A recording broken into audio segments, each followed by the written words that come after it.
We went days sometimes without food. Going days without food would put us into a state of autophagy, which is cellular repair and regeneration. And this allows us to increase the body's ability to heal and repair. And by doing so, we increase testosterone and human growth hormone. So fasting increases testosterone and human growth, brown fat activation and lipolysis and ketogenesis. But when we do this, the fat cell now releases those fatty acids into the bloodstream. It's sent to the liver converts them into ketones, and these ketones are sent to the mitochondria in the cell for us to use for energy. And this is how a ketogenic athlete or someone living a keto carnivore lifestyle gets their energy. And the beauty from doing this is that a state of low insulin and elevated ketones or a ketogenic state activates uncoupling or increases the activity of UCP1, uncoupling protein 1. Now, this signals our stored fat to act in the way that brown fat does. So I'm sat in front of you. My body is literally wasting energy. My fat cells are literally just burning energy. So energy or heat needs to be accounted for.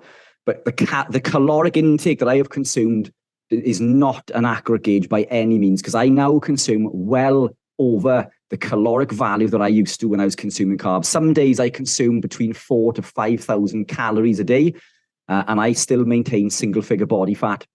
Whereas when I was consuming carbohydrate at 2007, I would gain weight or fat regularly. Every week I would gain a pound or two. Now, these ketones, we're breathing them out and we are peeing them out.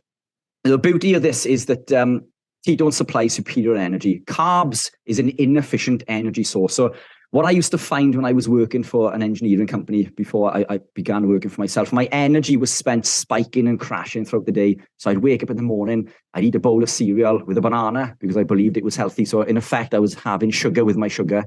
And then I was hungry. So 10 o'clock in work, I'd have a cup of coffee with a biscuit. And then that would work for a while. And then I was hungry again. And lunchtime, I'd have chicken and pasta because that's healthy, right? Well, it isn't, you know.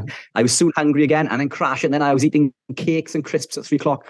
My day was spent spiking and crashing. And come 3 o'clock, if I could not get my hands on food, I would have hunted down a small child just to eat something, you know. Now, I do become hungry living a carnivore lifestyle, but I never become hungry. And I get to the point where I think throughout the day, you know, I could do with eating some steak. I'll get pulled to one side with a call, an email, a consultation, whatever it may be. 10 minutes later, I've forgotten about it. That is out of my head. I am no longer hungry. I've forgotten that I was even hungry. 4, 5, 6 hours later, oh yeah, I was just about to put a steak on, you know? So you don't pick up because your body taps into this stored energy source. We've got an unlimited supply of energy. And what we do is we seamlessly flick this switch from dietary fat into body fat. And this is what people don't seem to comprehend when we live a ketogenic carnivore lifestyle. We have all the energy that we need stored in our body fat.